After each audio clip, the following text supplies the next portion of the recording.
Wow, I got beat up pretty bad by that Scrap Farm character, huh? On my channel. You. What did he say? Shit, I forgot.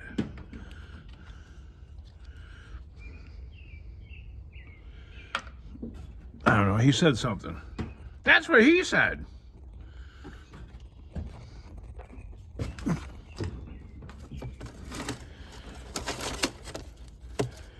Oh, I know. Your channel would have blown up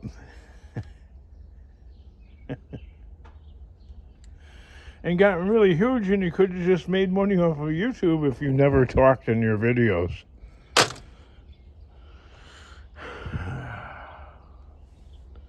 And only answered the comments. And then I did like this Columbo thing. I'm like, yeah, he might have a point. Then the Columbo thing is, oh, wait a minute. What was that? Only answer in the comments. Well, when you answer back to people, whether it's in text or yapping, isn't answering back in words pretty much the same as like vocal words, or no, there's a difference? Because I believe unless I had like some copy editor or somebody managing my channel, which is not a bad idea, and if you have a really big channel, I think a lot of people that do YouTube actually do that. They have somebody to help manage the content for them.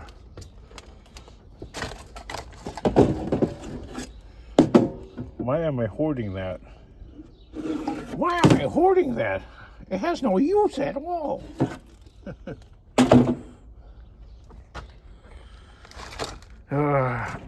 So, he said your channel would have blown up if you didn't talk and you'd only answered in the comment section. And I'm like, yeah, that's pretty much the same as, I think that's pretty much the same as talking, but, you know, what do I know? Then Pieces of Pete goes, that and scrapping for Sheba. And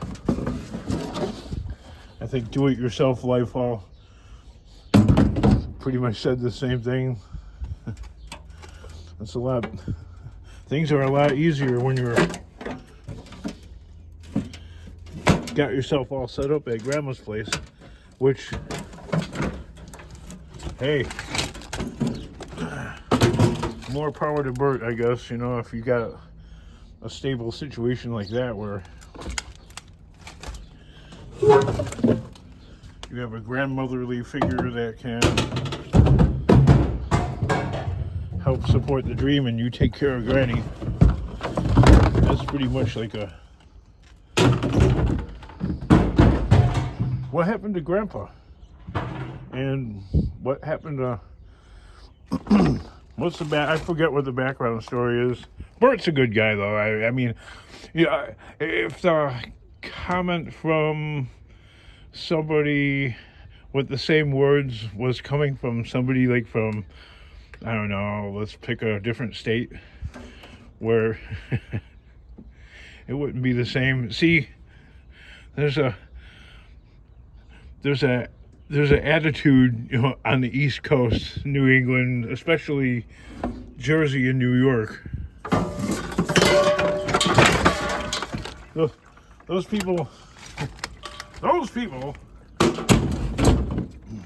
they get a certain pass with me, only because that's just the natural attitude of the general pop in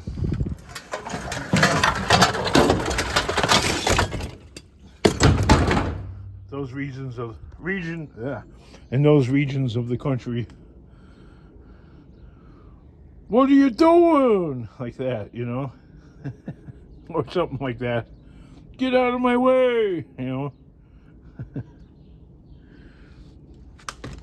Whereas if somebody like from, Indiana or like Iowa was doing that, you'd be like, yeah, I'd be like, this guy's just I don't know. If you get it, you get it, and if you don't, you don't. I don't know if the same thing. I don't know enough about other countries and stuff like that. People from different regions of maybe the UK are the same. Like some have like just the culture, the general culture has like an attitude, you know what I mean? But it's not to be taken too seriously.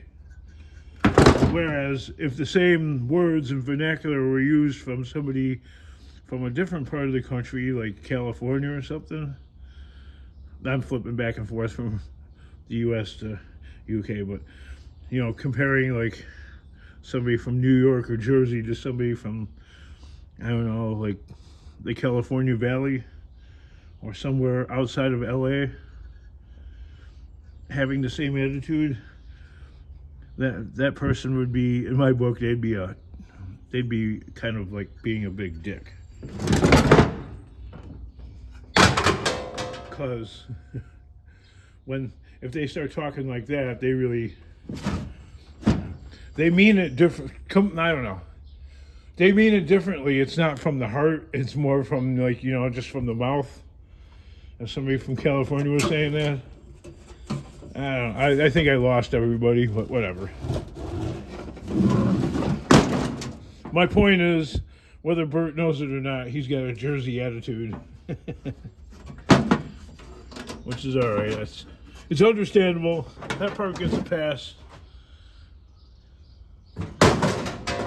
King, it's not an attitude. Okay.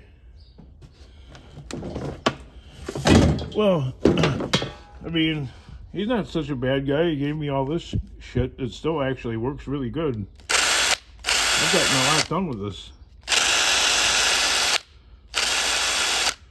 You know what I don't like about modern tools, though, is the focus is off. It has that sudden stop, and it's not just like this tool, but lawnmowers and other things like that.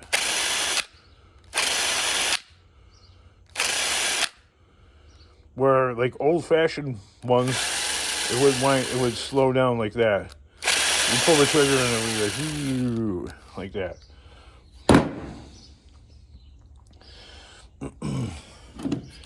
Out of all those tools that I got from Bert, this one and that small, the drill, like this impact one, it's kind of like an impact-y type of thing, right?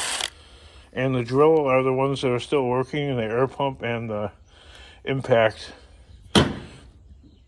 they both died recently due to extreme overuse. Oh, well, what am I doing here? Well, I'm getting ready to take this stuff to the yard. I'm sorting through it. I don't know what I'm gonna do with all that copper stuff. That's gonna take forever to take. I think I'm gonna give that to the wife when she's like sitting at home watching TV or whatever. Here, I'll give you some fidget work. Actually, if things were, if life was a little bit smoother and on an even keel when Bob from Gill Skills came out and I had a clean workbench and he probably would have loved to have done that kind of stuff, because he's a normal person. He's got a regular job, and scrapping is just, it's like a man cave hobby for that guy. Kind of. What else? I don't know. I don't know. I guess that's about it.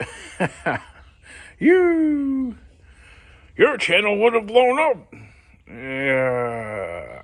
No. The channel is not it's not about success.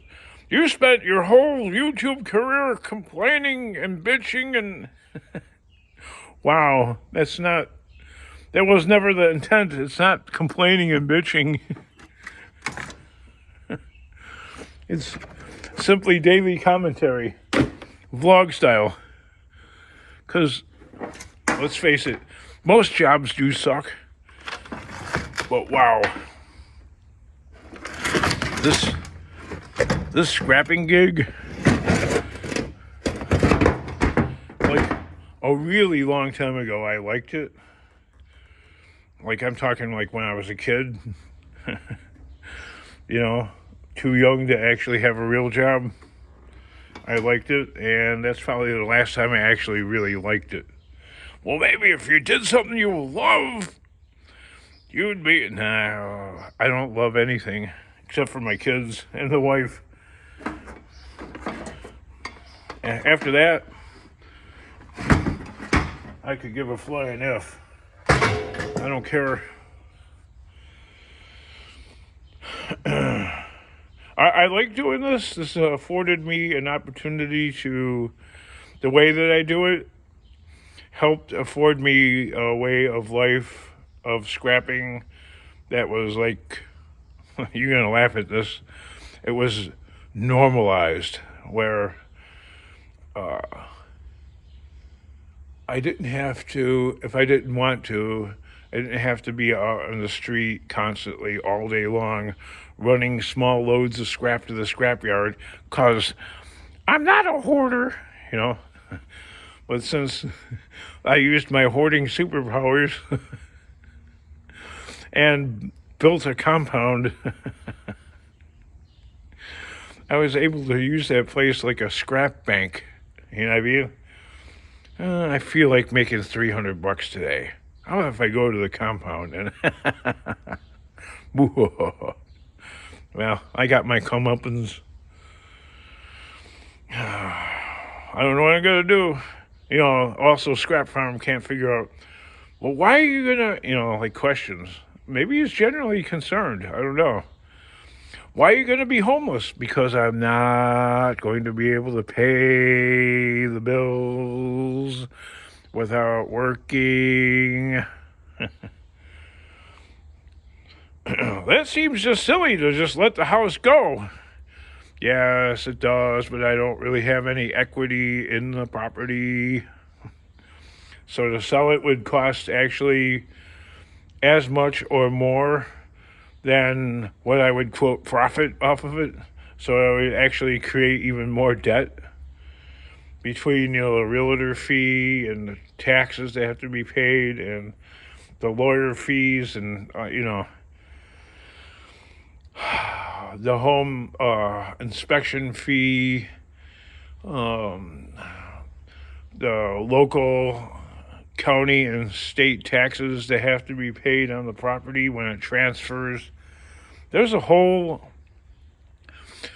2.5 hour sit down with lawyers and stuff like that and the buyer at the closing table where you're pushing papers back and forth. Signing papers that say there's no underground storage tanks, there's no lead and asbestos, the house was built after 1978, there's no lead paint, blah, blah, blah, blah, blah, blah, blah, blah. So, yeah. That's why I'm going to be homeless. Well, paying the mortgage is cheaper than renting. Yes, Bert is correct on that. You know, bullseye. Yes, yes, yes. But how are you going to pay either if you don't have a job that can pay the bill of living there? You got to pay for the water, the electric, the gas if you have it, etc., plus the insurance on the property and the maintenance and this whole thing, all right? And if you're renting, you have to pay for all that stuff except for property taxes, which are built into the rental fee. And the maintenance, you don't really got to pay for the maintenance, do you? Well, you do to a certain degree. You're not going to get your rental deposit back if you if you leave the place dirty or whatnot. So yeah, even with an apartment, there is a sort of maintenance fee. That's the first and last month's rent that the landlord's probably going to confiscate anyway. You could go through the entire thing of cleaning the place and making it beautiful, and the landlord would be like, "You missed a spot. I'm keeping the money. Fuck you."